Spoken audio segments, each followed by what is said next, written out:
I'm just chilling. I'm just thinking about other things while I do it. Listening to a good song. You know What how it type is. what type of cardio are you doing? I do. Steady state? Yeah, steady stay. I don't do nothing crazy. Because there's no reason to kill yourself. If you just do a steady state. A bit of some breathing, heavy breathing, somewhat. Um, I think that's plenty. So. Like Uh, walking or running? Jogging? not definitely not. Oh, you asking if I walk or jog? I'm assuming you were talking about a treadmill, but maybe you're using something else. I'll do um like a walk at the end of the night with my wife. But that's like a fast paced walk. Okay. Other than that, it's just stairs for cardio. And then I've been working out like faster pace, doing drop sets and supersets and whatnot. I remember back when I was fighting, when I was doing the full contact karate. After work, I was in. I lived in Brooklyn, New York, then, and I was back in Brooklyn. I worked in Manhattan, so after work, my dojo was in Manhattan also. But by the time I got down there, it was plenty early, but a lot of time before class started. So I would do my cardio. I would get in my running gear, do 45 minutes in the streets in Lower Manhattan, run through Lower Manhattan and Chinatown, and then when I got back to the dojo, there was two long flights of steps going up. So after I got back from 45 minutes of running out in the streets, I was doing like a half an hour up Shit. and down the stairs. Nobody matched my endurance back then.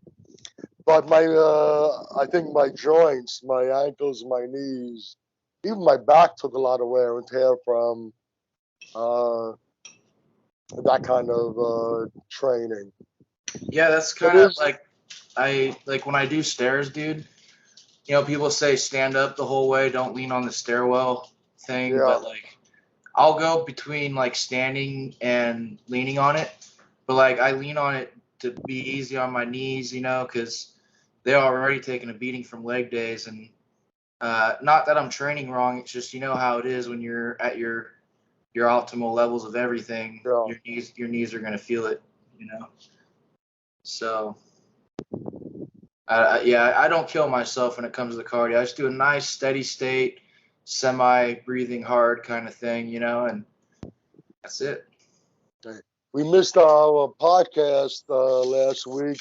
Fritz's son had a soccer game, but the final score was a little odd, to say the least. Well, tell us what was going on.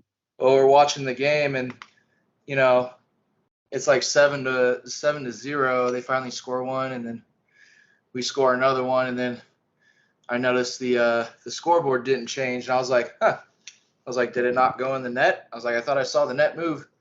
And we're sitting there watching, and then they score another one, and like I like look around at the parents. I'm like, did they just scored, right? And they're like, yeah, but they won. Like, okay, so what? They just stopped taking score to make the other team feel better, and like something like that. I was like, oh, okay. You know what? It sounds crazy, but it's been going on. It's not that unusual now. That's happening in a lot of the school sports with the younger kids. How old's your son? He's 9.5. You know, I don't know, but to me, losing is part of learning. Losing builds character, and this everybody gets a trophy thing. You know what? You lose. Your parents are okay. You did your best. You tried harder, and now you figure out what you got to do to try to do better, and it helps build character. But this, well, we're gonna stop scoring the points because we don't want to upset the other team is absolutely ridiculous. I think that's why they're bringing up a generation of really weak kids these days, for the most part. Yeah, when I was growing up, they still kept score. You know, there was teams that won and lost, of course, and I went to the All Stars every year for baseball, and up through the time I played, they kept score. They never did that other, keep that bullshit we were just talking about. So, yeah, You know, sports can teach you a lot of things in life, and you lose a lot in life, and you come back and you rebound and you figure out how to do better and not to lose, and that all starts developing at a young age. And when you're in sports, it helps the winning losing aspect. It helps teach you that. I don't know what's going on. not placing well at a bodybuilding show.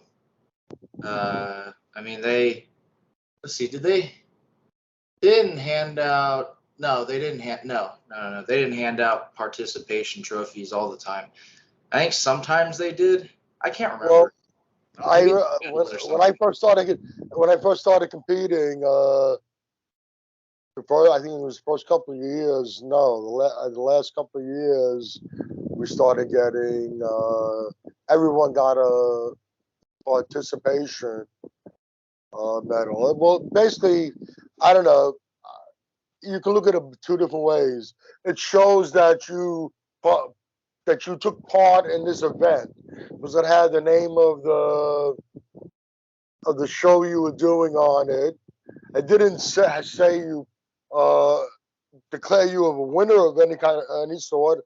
Just acknowledge that you were part of the show. But we had our first, second, but they gave out trophies first, second, third, fourth, and fifth. But we started doing the participation medals like the second year I was competing. It's coming back to me now that you say that, because I laughed in my head. I was like, oh, yeah, that's right. I placed top 3, at least top 5 almost every show I ever did. So I never like got one, except there was one show I did after my car wreck, and I should not have done that show, and I did not place top 5, and I did not keep that medal they gave me, and then I did not keep the medal at the Olympia either. Well, the difference was, though, when they started giving out the participation medals, everybody that competed. So it wasn't like just the people that didn't place the top 5 got participation medals. It was like everybody got one. So that's why I kind of looked at it like, well, it's acknowledging that we uh, partook in this competition, because it wasn't just the people who didn't place. Even the top 5, the ones who got trophies, everyone got the participation medal.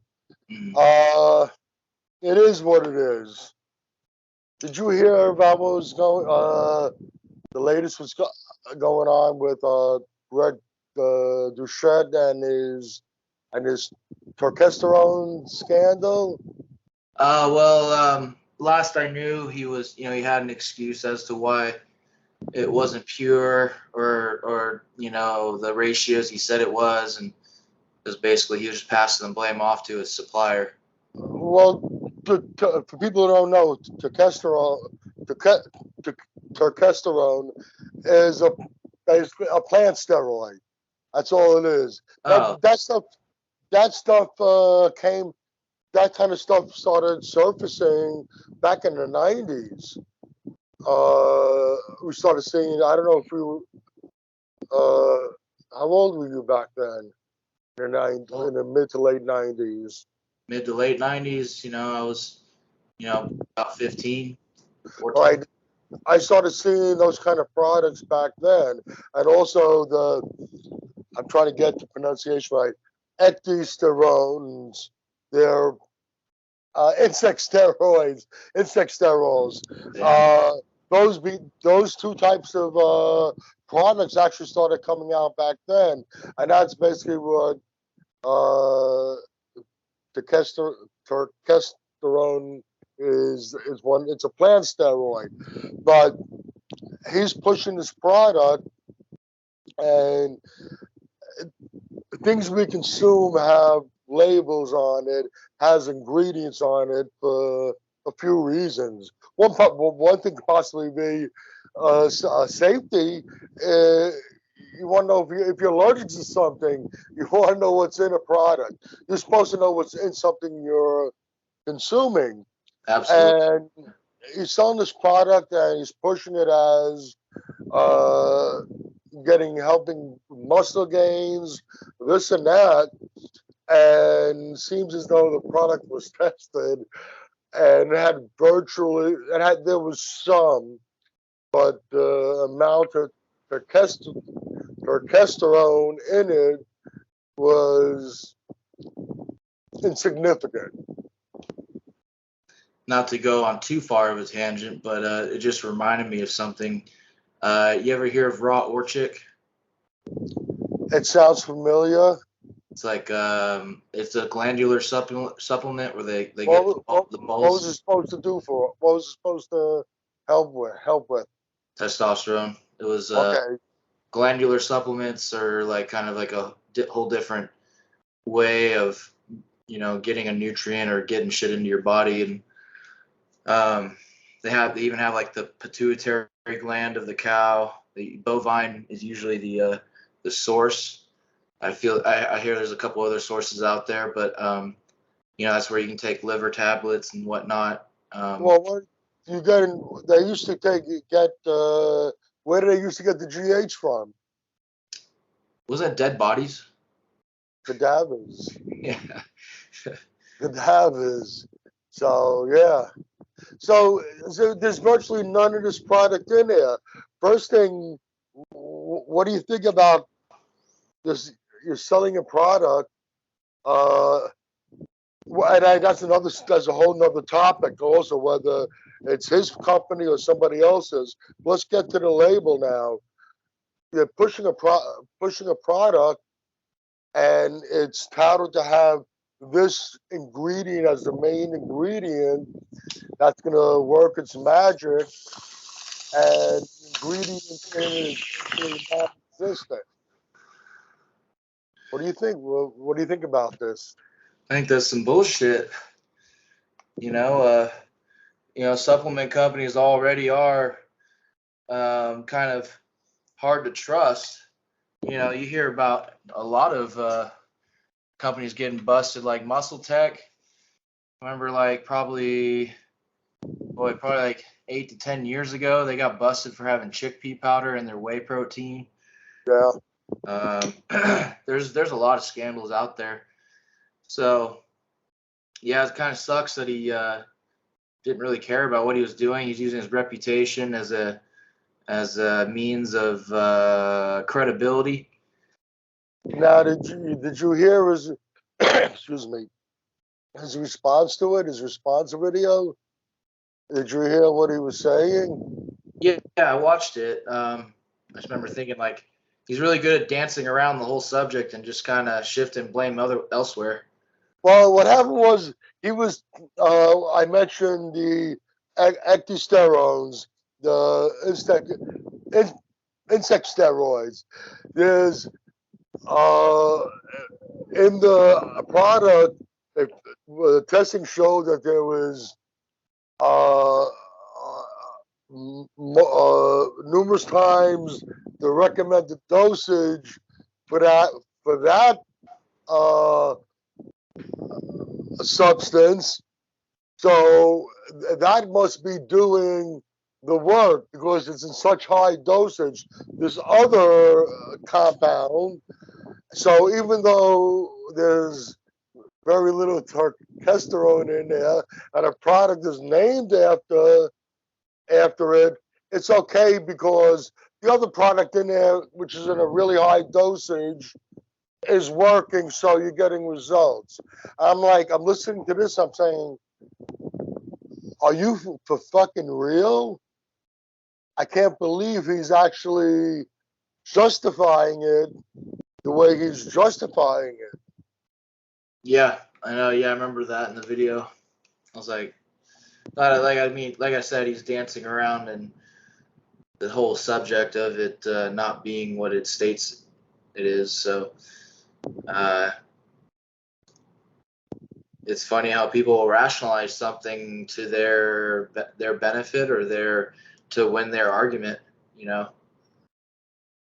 And he got a big, he took off from, he was like wallowing for a while in YouTube. Then he took on that Gilbert Gottfried delivery, and his channel just, it skyrocketed. It went from tens of thousands to over a million. I think 1.5 million subscribers now, in must be record time. I think it happened in less than a year's time. He has a tremendous following, so I'm sure he can. If he's promoting the product, a lot of these people are going to be trying it because he's pushing it. Yeah, I mean that's what I mean by it's kind of he's using his reputation as an unfair advantage there when he's pushing something not legit. Now, this company is HTLT. That's the name of the company. I'm not 100% sure. I wasn't 100% sure whether it's the company that approached him because he has all this big following and said, "Hey, you push our product, you promote our product, and we're going to pay you, and we're going to provide you with all the supplements, and you're going to make money, and all you got to do is push our product." And at first I was under the assumption that that's the way it transpired, and he's just selling the product for him. He's not actually behind the scenes. But when I Googled it, from what I'm getting Googling, it is actually his company. And if it is his company, if you own a company like that and you don't know what the fuck is in your products, Yeah. What kind of CEO are you? yeah, I don't know what to say. Yeah, I'm just selling the stuff. You know, I think it is what it is, but who knows? But hey, it works. I think all that stuff is all bogus shit. Yep. It's your choice to buy it. They can tell you anything. They can tell you drinking catfish is going to make your muscles grow. Oh, It's up to you to make a decision to use it. But you can put on a label that this, and this at this dose. I mean, there's allowances. A little under, a little over. I'm not sure what the variable is, but when you're dosing something, when you're labeling something, there's an allowance for a little bit of a difference either way. not much. Not Not much. much, but not much. But for the most part, you're supposed to have what your label says you have, pretty much in the dosage it says it has. And that's where the problem, the people buying it, you're buying it, you're being told that this thing works like this manner, and it's going to do this for you. It's on you. But Imagine if someone was allergic to caffeine or something like that, and you know, someone had a fuck ton of caffeine in a product and didn't tell yeah, them. yeah. I mean, that's a serious thing. That's a potentially very serious thing. That it could be life and death. Do you remember? You remember when Lee Priest told people to jack off, come in their hand and rub it on their skin so they can reabsorb their own test? I heard him. Joking around, saying something like that. Yeah. Yeah. Oh. I think he claimed that he had a whole lot of people doing it, and I guess people would message him back saying, "Hey, look, I'm doing it," and this and that, and it reminds me of there's this YouTube video out there, and it's recent. It's this like, I don't even know how to describe it. It's like this pretty boy looking fuck who works out. He's like cut, but he's small, and he thinks he's all about it, right? Thinks he's like it, and he makes a video where he's serious about this. He says the highest concentration of testosterone is in your own jizz. And he's like, if you jack off, he's like, save it and drink it. And then this guy, his gym buddy, shit you not, bro, he's interviewing, he's sitting right next to him. He's like, yeah, he's like, this is so-and-so right here. He's like, he donates his magical blah, blah, blah to me so I can get my gains. And like, I'm watching this video, I'm like, is this guy fucking serious? He was serious. He was dead serious. And then, actually, we were just talking about him, Greg Doucette. He fucking made a video about it, making fun of these guys, because he's like, you guys are fucking idiots. You can't ingest. Even if you had a vial of testosterone and you fucking ingested it, you're not going to absorb it that way. That's not how it works. Yeah. And eating someone else's. And so he explained how all that worked and how like these guys are fucking idiots. He's like, basically, you're drinking your buddy's sperm, for no reason at all. And the guy made like a response video where like he, knew he was wrong. He tried to stick to his point and said, I don't care what you say, and it's working and this and that. And it was by far one of the funniest things I had ever seen that is supplement related, Like I said, I'm not sure whether it's his company or not. I was like, the reason why I was getting the impression that it wasn't his company. I heard that some of the cars that you've seen him with, sometimes he's filming in some really nice locations. He's on vacation here, on vacation there. And I was hearing that it was this company that was just doing all this for him. And in return, all he does is promote their product, push their product. So either way. He wouldn't be the first guy to do something like that. I mean, okay, let's say he's totally innocent in the regards that it's not his company, somebody else is doing it. But once this comes out, I mean, his way of handling it, his response to it, was really mishandled or handled very poorly, to say the least. Right. You know what? I'm not sure. This could potentially hurt him as on his channel as a YouTuber.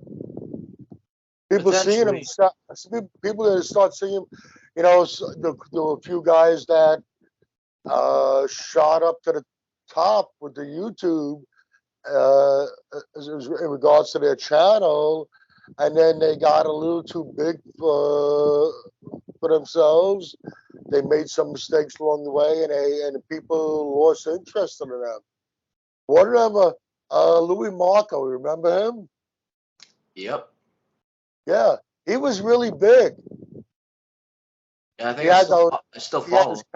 He had his catchphrases, and he was getting all those he had all those subscribers and all those views. He was big way before Nick's Strength and Power grew, and he started getting real. I never liked him too much anyway, but that's besides the point. But he started getting really, really full of himself, and I think he just blew himself right out of the water, and the channel just started to fizzle. And I don't know, something like this and everybody's attacking him over it. I'm not necessarily attacking him, but hey, you should be on top of this shit. If it's your company, you should know what's going in your product. And if it's not your company, this stuff is brought to your attention, you should be handling it in a much different manner. He should have owned it. He should have owned it and be like, you know what, this went under my nose. I didn't realize it. Even if he did, at least own it and fucking say, I'm correcting the problem right now. Here's a 40% discount coupon for X amount of time. Now, you know, the guy, the Derek from More Plates, More Dates, he was involved with Turkesterone, but he like you said, he owned it. He owned it, and I forget exactly what he was, how he approached it, but it was a much different manner. And as far as I know, that he immediately discontinued. I believe it was actually his company. He immediately, and it could be the same. His product and DOUCETTE's product could be coming from the same place. Ultimately, could be. Oh, well, you know what? So when I was with Strike First Nutrition, and my buddy Alex now, dude, he's clearing millions and millions of dollars now. He's up there with everything. But he told me back then that all supplement companies get all of their stuff from, at the most, 3 different sources. Yeah. And that's at the most. Yeah. So basically, the sources they all go to, they have their formulation put together. They got their patent, whatever. They got their packaging, and they put in large orders with these places, and they put together the combos of ingredients that they want for their products. That's just. I mean, their products could very likely be coming out of the same place, but like I said, as far as I know, it was his company with Derek, and he immediately pulled the product. I'm not sure what's going on now with him, but he was at the very least proactive with it and dealing with it. Yeah, I mean, you should be if you own a supplement company. That's how my friend was, man. He believed in top quality everything. He had like two quality checks by an outside source and within his own company. And again, he had no reason to skim people. He prided himself in having quality shit. He said he went to the people who made the product, and they told him it's fine. And that's no way to check up on a product. No, not at all. You send it to another source, and have it tested independently like that. You showed. Listen, we sent it over here to have it tested. You're telling me this is the ingredient profile. They're telling me this is the ingredient profile. You don't go to the person who is supplying you with it. And is this the real deal? Is this good? Is this what you're telling me it is? That's not the way to deal with it. You know who else I highly trust is Dave Palumbo. You know, for a fact, he prides himself in quality supplements that work. It's he uses his name and his reputation, like he says in his videos, that what he's selling is legit and it works. And it's not a lot of brands out there I trust. No, I do. Yeah, it's like I said, someone like that who's been in the game for a really long time and has the reputation he has. It's less likely they're gonna run something by you because ultimately it can ruin them in the long run. They're not gonna. They have a reputation to uphold.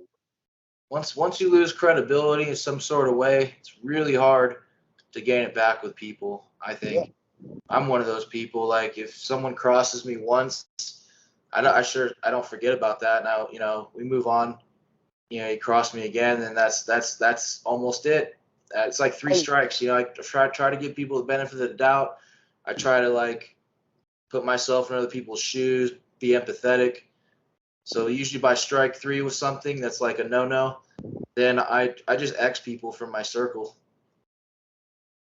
I asked you if you heard about what happened in Brazil with the classic physique. Yeah. Did you look into it at all? Yeah, I watched the video. Dave Palumbo covered it. Yeah, it's kind of Yeah. kind of interesting. So how did they? How did they find out afterwards? If they But weighed him afterwards, that wouldn't count because he could have carved up.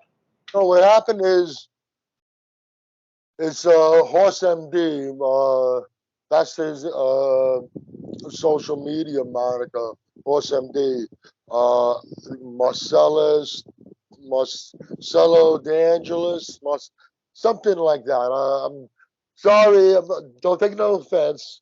Uh, he's from Brazil. He now,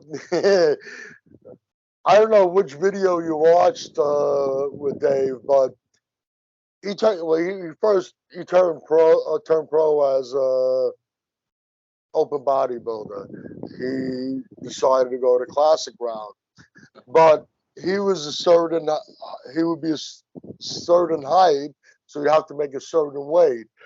Now he was going to, I believe it was chiropractor or some other practitioner. I think it was a chiropractor, and getting these things done to him to stretch him out and stretch out his spine and everything.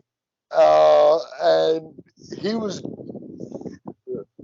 preparing with the intention of moving up in height class, not moving up. It's not like you're competing in a weight class and you're going to the next. You're a middleweight, you're going into a light heavyweight. He's gonna move up in height class. Okay. That's where it all starts. So that's a problem in and of itself. But you have incidents where these guys go to one show and they're measured at one height, and they're at another show and they're measured slightly different. You get your pro card, you're measured, it goes on your pro card, and that's your height. You shouldn't have to worry about what's going to happen. And it's been an issue in a few shows where a guy weighs a quarter of an inch difference in one show to the next. There's fault whoever's measuring it. Somebody's making a mistake somewhere along the line. So you have one time you measure their height, and that's the height. So that's where it started. So he thinks that he can go in. I'm not sure what the cap off difference was for the height difference, but he was under the impression that he can go in a number of pounds heavier. So he gets on the scale and they call out. I got a funny story to relate to this. They call out one weight, and somebody else over there is watching, is actually filming with his phone, and sees a different weight and has a different weight captured on the film, and it was brought to the attention of them right away. Hey, no, that's not his weight. He's too heavy, and in pounds, I think it came out to about 6 pounds. Yeah. So that's a big difference. Yeah. So Yep. now people say, why didn't he do step into the open? Was he competed? He earned his pro card as an open bodybuilder. So what I heard was that at that point now, to try and save face, they just completely disqualified him from the show. Yeah. To try and save face, because there was some fugazi shit going on somewhere. But that's a big difference, 6 pounds. Yeah, it sure is, man. I'm gonna make sure I make weight for this show that I'm doing, you know, and I even want to make weight before I water cut, but I might not be left with much of a choice. I'm down to 194 today. Okay. Yeah, so I got about I was, 9 pounds. I said I had a story to relate to that. Back when I used to compete in the full contact karate, we used to weigh in the day when we got to the competition. We would weigh in the morning. We didn't start competing until they had all the other stuff going on early.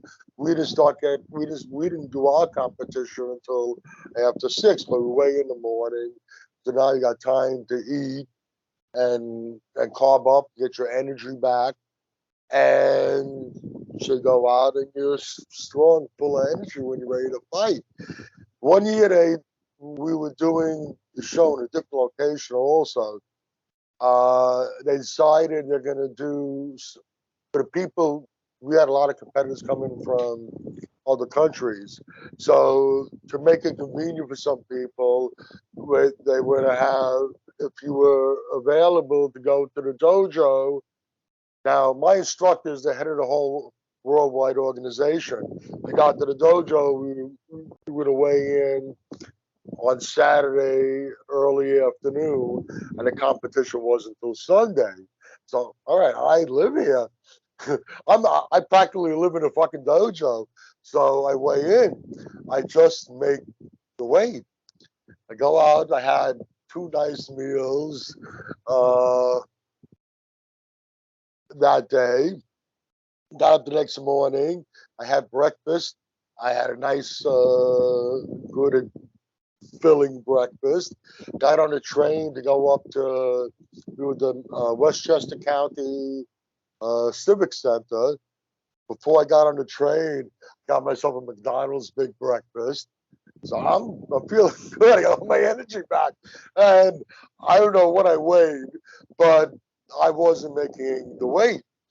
But I weighed in. I get to the competition, and the club told me, "Come on, you got to weigh in." I go, "What are you talking about?" I weighed in Saturday. He goes, "No, no. Some of the senseis are making a big issue over it that they weren't there when people were getting weighed in. You have to weigh in again." I go, "I can't fucking weigh in. I'm not going to make the weight. I had 2 meals yesterday. I had 2 breakfasts today. I'm going to be at least 5 pounds over, if not more." Like, oh shit. So grab my instructor and tell him what's going on. We get up there. We're in the room. I stripped out to my freaking underwear. I was almost ready to take off my freaking underwear off. I jump on the scale. I forget what I think the cutoff was like 155 for the lightweight to the middleweight. I jumped on a scale. I wasn't on a scale a split second, and he goes 155, and he pushes me off the scale. But he's the head of the whole organization, so nobody's gonna question him at that point. But I mean, that was like, it wasn't that I was intending to come in bigger. You know, I weighed in. We always we don't weigh what we weigh in at anyway, because we usually weigh in the morning of the show, the morning of the competition, and then we fight later on. So we are usually a little bit over, but I was probably a lot over. I have no idea what it was. It was like pushing me off the scale so fucking fast. Yeah, dude, I'm usually like 3 to 4 pounds heavier by the end of the day. So they end up disqualifying this guy altogether. So the promoters are trying to save face, but it makes you wonder how much of this shit is going on. Yeah, I mean, I'm sure it happens to some degree. But I don't know. I have more faith in the NPC. I feel like they're a little more on top of their shit. Well, this is the IFBB though.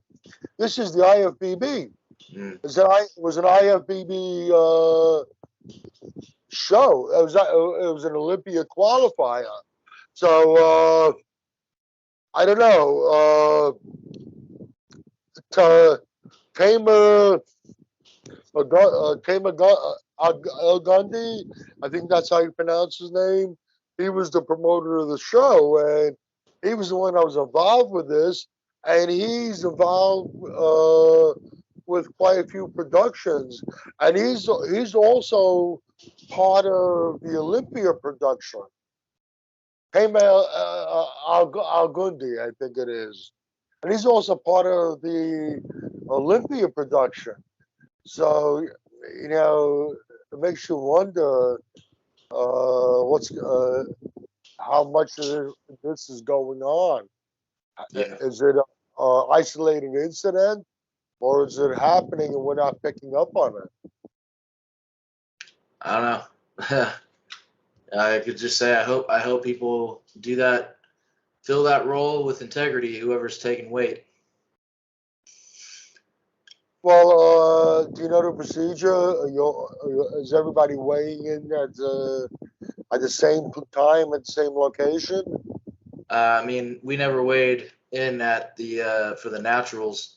It was just by height. So I'm doing NPC for the first time. So yeah, it's my first time weighing in and doing all that stuff. Yeah. Well, you know, it's like I said, 6 pounds. That's 6 pounds of muscle on the body. Might not sound like a lot to the layperson, but it's significant. It can Well, make a big difference. it's like in a swimming race, a second ahead of somebody's light years. A quarter of a second Yeah. is a big deal. Yep. Yeah, people don't realize how much of a difference 6 pounds of muscle can give to the appearance and the appearance of the physique. Yeah. I Absolutely. don't know. So, how's all the training coming along? Oh, it's going really well. Training really hard. You know, strength is still really up there. You know, I benched 315 for 22 reps, and that was my best ever actually, even having weighed 225 pounds with an extra layer fat or two. But just doing drop sets and supersets, and seems like every few days I notice, like today I was looking at the skin on my thighs. I was like moving it with my fingers, and I can see like all these muscle fibers and divots and all this shit going on right there under the skin. So I know like I'm really close to just transforming. We're talking a matter of 5 pounds, and I'm just on my way. So Just curious. Have you started? Have you tried using a creatine again? not yet, no. I was just curious. So what approach you going to use with the creatine this time? I'll just do what you recommended.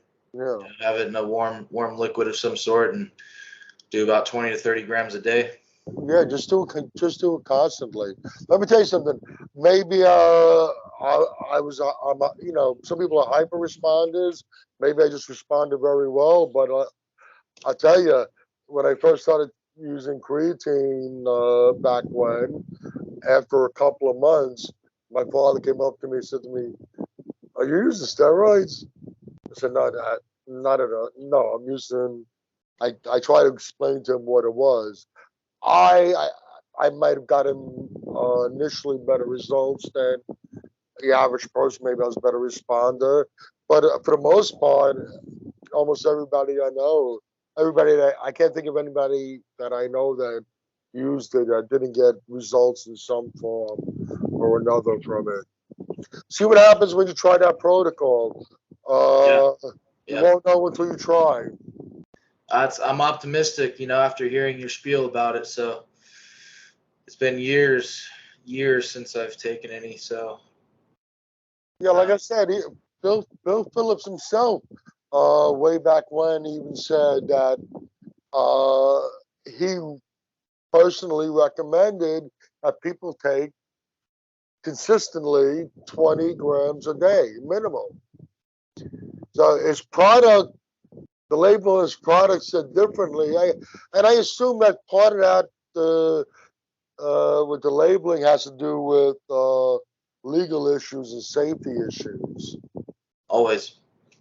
So that, I would assume that a lot of times the suggested dose would be a little underdosed than what might actually be used in the research on a product simply for potential legal reasons. Yep. Yeah, they always put a huge warning label on everything, even though those things probably won't happen to you. Did you catch the last After Hours? They I had don't know. that Richard. They had the Richard Rodriguez, the guy with that was involved with the iron addicts, the online steroid selling. Yeah, I did watch that.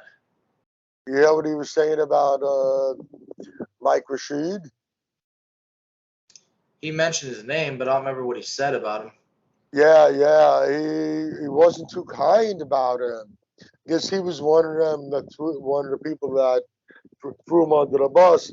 But according to him, uh, he he was supplying him with uh, provided with a condo, all those fancy cars that you saw him driving, all this Richard Rodriguez doing uh, unlimited unlimited prostitutes.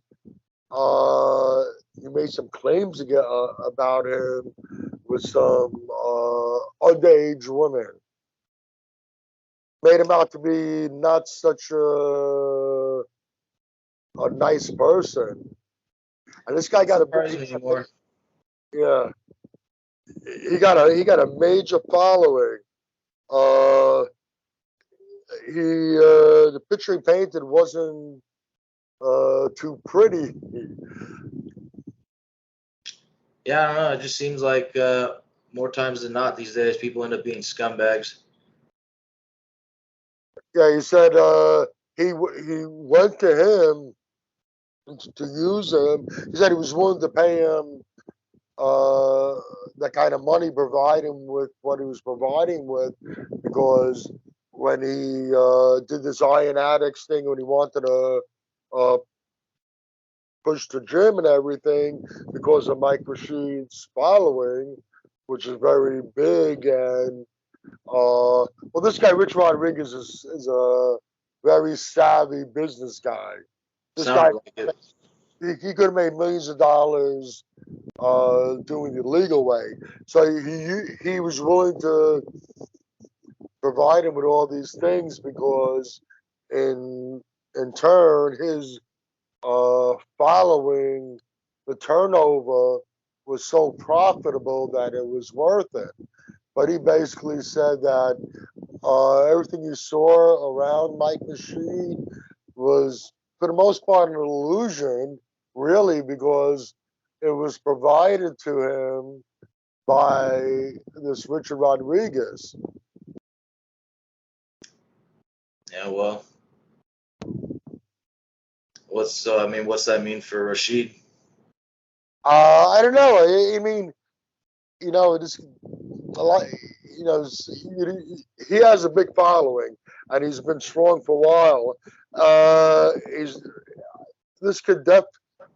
I think it could definitely affect his following. This guy Rich comes across as pretty credible, even though he's involved with illegal activity.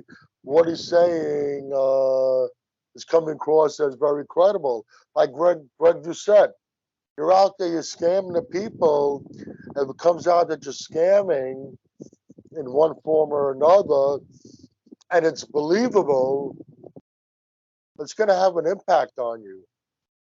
Absolutely.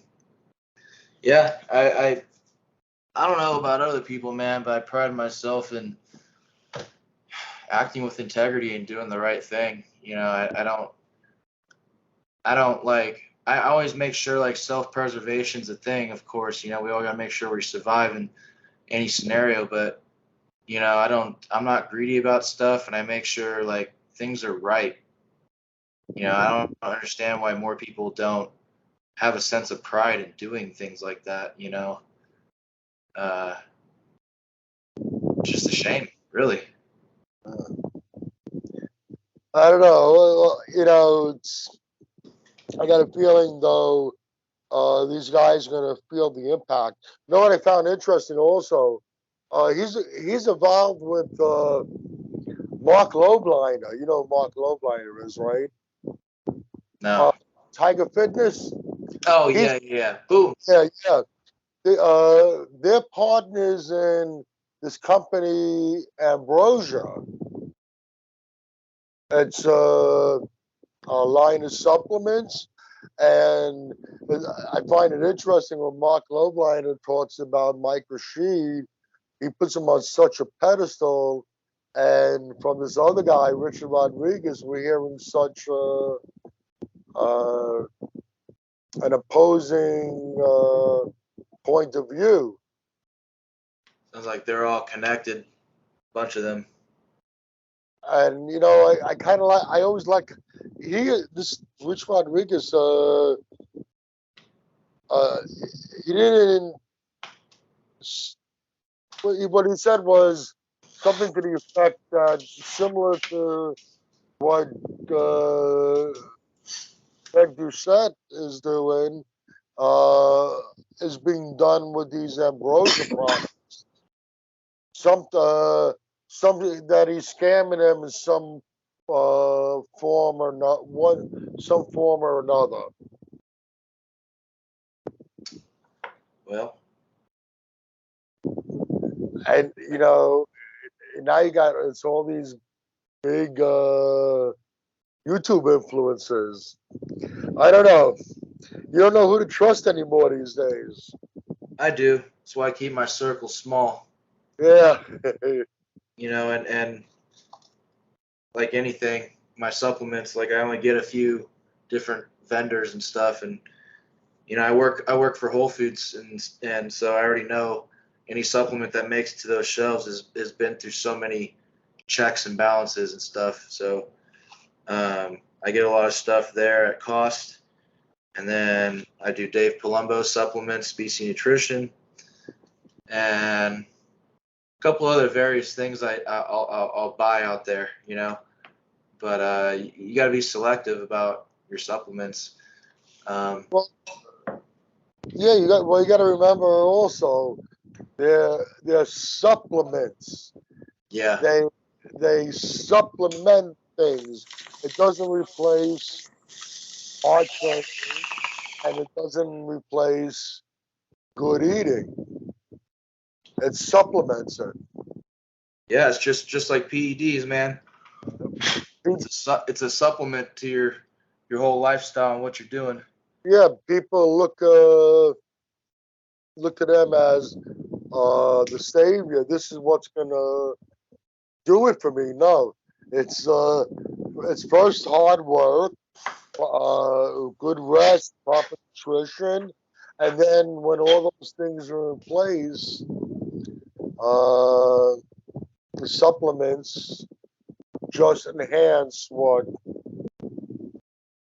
You know, there's this guy online. I'll leave his name out of it just because I'm better than that. But I think you might be friends with him. But this guy, he like idolizes all the greatest bodybuilders that ever were. And they're all on PEDs. But then like he'll make all these other posts about like talking shit about it and talking shit about them.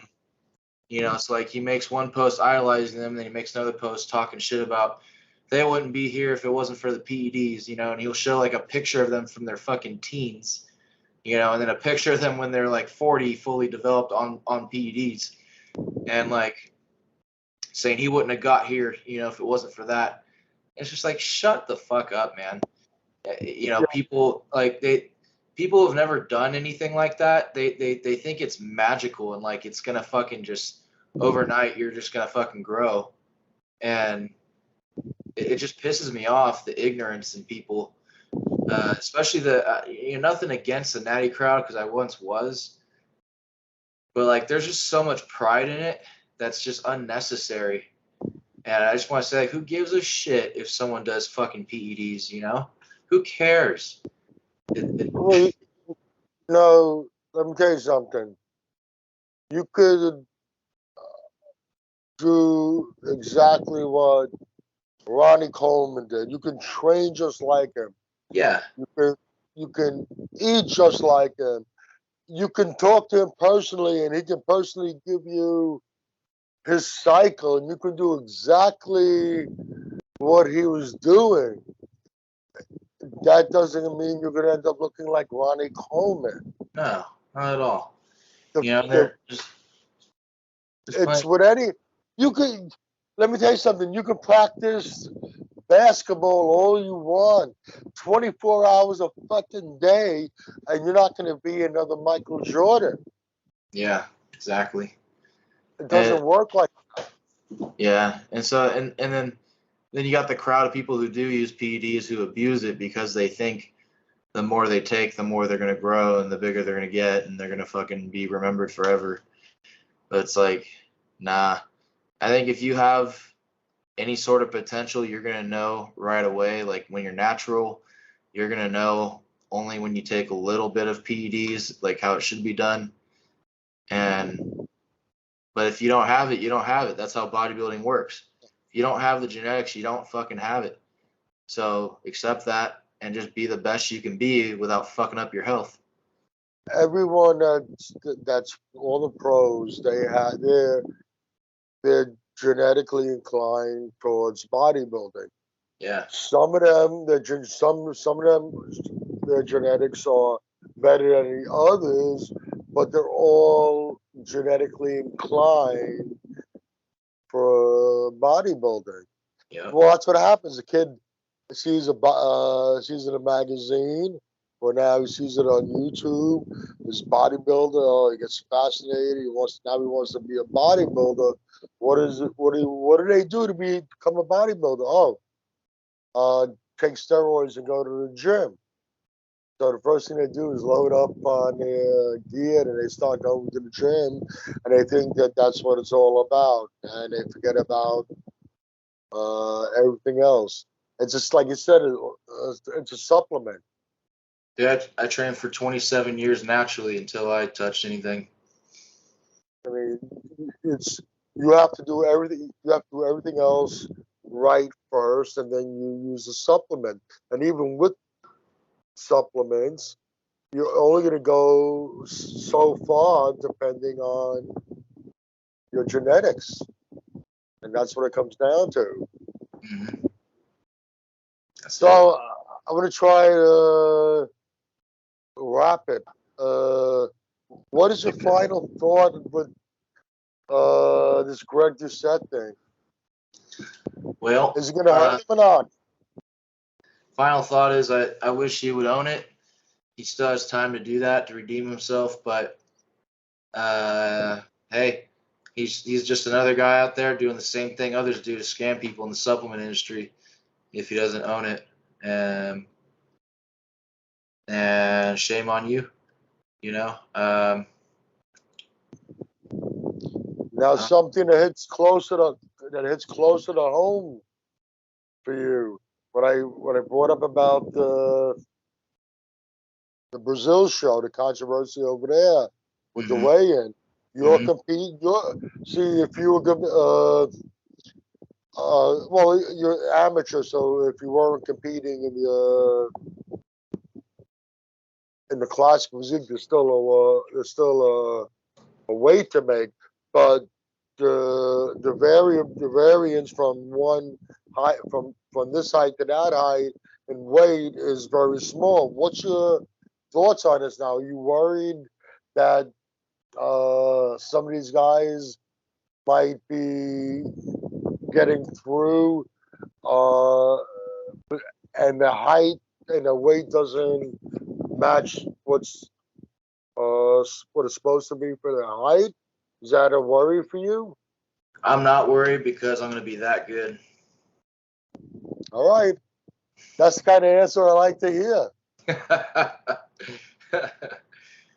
Yeah, I mean, You know what? I'm big for my category, man. I'm big. Yeah, everyone thinks I'm a fucking bodybuilder. So if I squeeze into this class and I pose real well and I peak right, it's just a matter of someone having better genetics. That's what I say. You don't worry about what the next guy is doing. Don't worry about what your competitor is doing. Yeah. Your concern is to be the best that you can be. If you do your homework, you do your job right, you bring in your best package.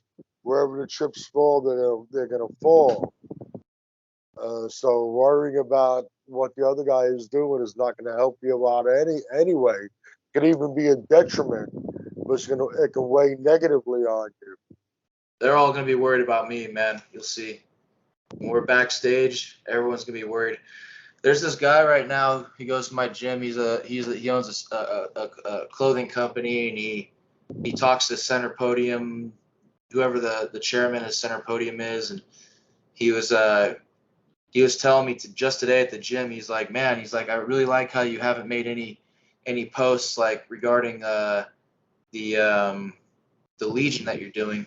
He's like, no one's gonna know that you're coming. He's like, dude, he's like, they have no idea what's coming, you know. And he's that impressed. This guy he's at bodybuilding shows all the time. That's what he does.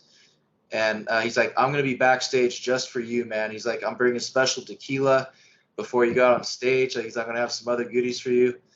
But like, this guy, he's so juiced about me right now. I'm not even, show ready, but he's like 100% sure I'm gonna win the fucking show right now. Well, that was like with Dorian. After competing, he went back to England, and nobody knew what the fuck was going on. So that created, trying to think of amongst the people he was competing against, that weighed on him. I think he had him in many ways beat psychologically before they even stepped on stage. Yeah. You don't see him, and all of a sudden he shows up at the competition, strips down, and then that's the first look you get of him. That can throw a fucking wrench in things. Absolutely. I've been backstage where I've done that to people.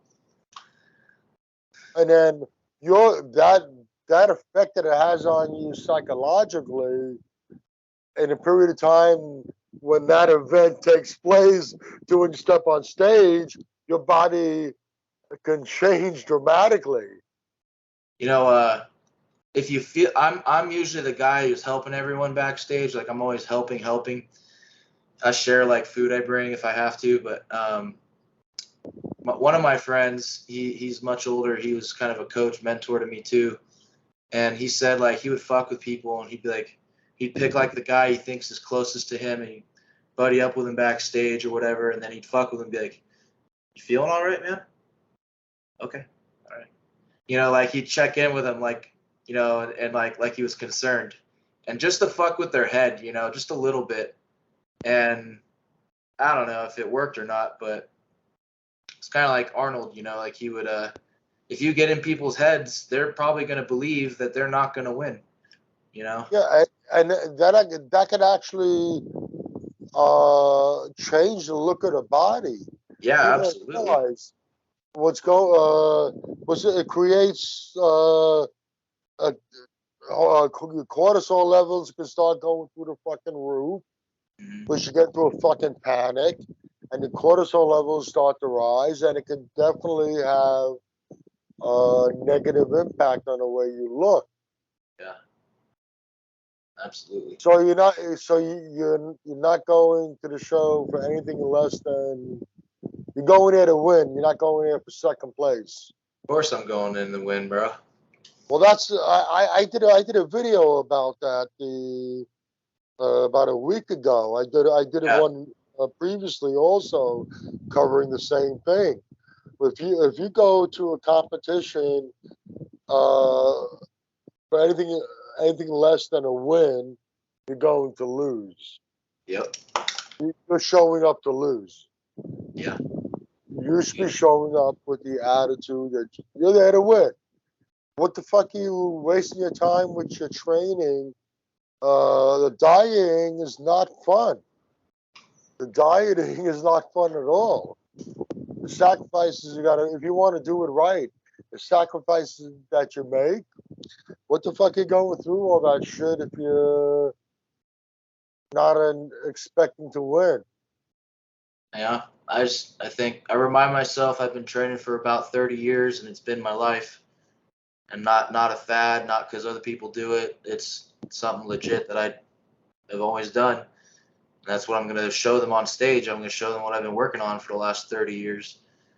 Yeah, So, whether I was fighting or I was competing on stage with bodybuilding, every time I showed up for an event, I showed up with the intention and with leaving with top honors. yeah. I didn't go in expecting anything less. What ultimately happened, how it ultimately turned out, and turned out, but I did not go in expecting anything less than leaving with top honors. So Makes a it's big not difference. That makes absolutely. a big difference. Uh, we're gonna do another show on Saturday. I got a soccer game on Saturdays now. Okay, soccer games on Saturday. That's the deal. Yeah. Uh, what other day? How does Sunday work? What's your schedule on Sunday? Excuse us, people. We're trying to get this schedule out over here. What's Sunday, coming up? Sunday I could do like 6 o'clock your time.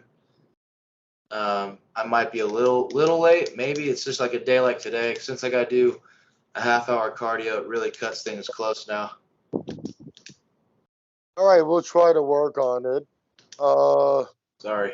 Again, if you're watching this on Muscle Central, make sure you go over to Crystal's channel, Buffy the Iron Slayer. Check out all his content. Make sure you subscribe over there. If you're watching this on Buffy the Iron Slayer, come over to Muscle Central. Check out my content and make sure subscribe. Any last words, Chris? If you're gonna do something, give it your all. Do it to be number one. And whether or not you win, the fact that you gave it your all, you're still number one. So I feel like everything you do is your last chance to do it, because every moment comes and goes. That's it. So everything you're doing essentially is the last time you're doing it. So fucking make it the most. Okay. Just because an influencer is telling you to buy a product doesn't necessarily mean that the product is worth buying. That's Yeah. my words of wisdom for tonight. Do your own research. Uh, that's all I can say. There are a lot of fly-by-night companies out there. Try to look for someone that's been around the block a while, true and tested, has a reputation to maintain, and just buyer beware. Chris, it's been fun. Always. I'll be in touch with you in a day or two. If you didn't get the recording of this, just let me know and I'll send it to you. All right, we'll do. Thank you. Okay, folks. I hope you enjoyed the podcast, and we'll see you again soon. Take care. Later, guys.